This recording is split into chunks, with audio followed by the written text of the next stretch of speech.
Hey guys, still over here reading the word. I'm on Genesis chapter 29 and I have a message to share with you guys. After Isaac sent Jacob to his mother's house to fetch a wife, Jacob headed to his mother's town, and at the well he met Rachel. Rachel is Laban's youngest daughter. Laban is Rebecca, Jacob's mother's brother.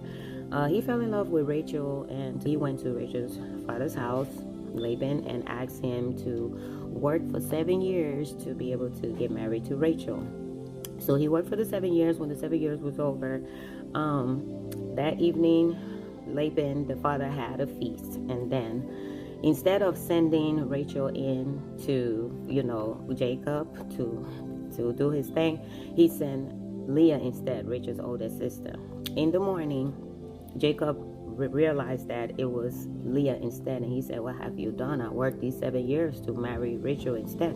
And Laban reminded him that in our country we cannot give the youngest sister before the older sister, so you have to work another 7 years, but fulfill 1 week with Leah, and then you can go ahead and have Rachel, but you'll have to work the 7 years.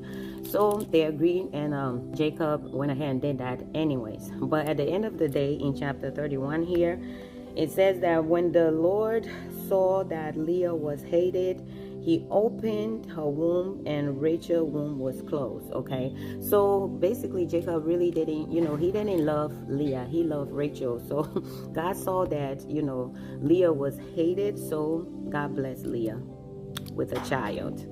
And I'm just bringing you to this part because no matter who hates you, God is going to bless you. Don't worry about those who hate you, because God is going to prepare a table before you in the presence of your enemy and continue to bless you because of those who hate you.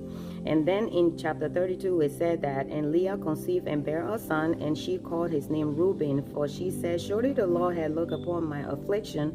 Now therefore my husband will love me." How many of us think that having a child for a man who doesn't love us will make him love us?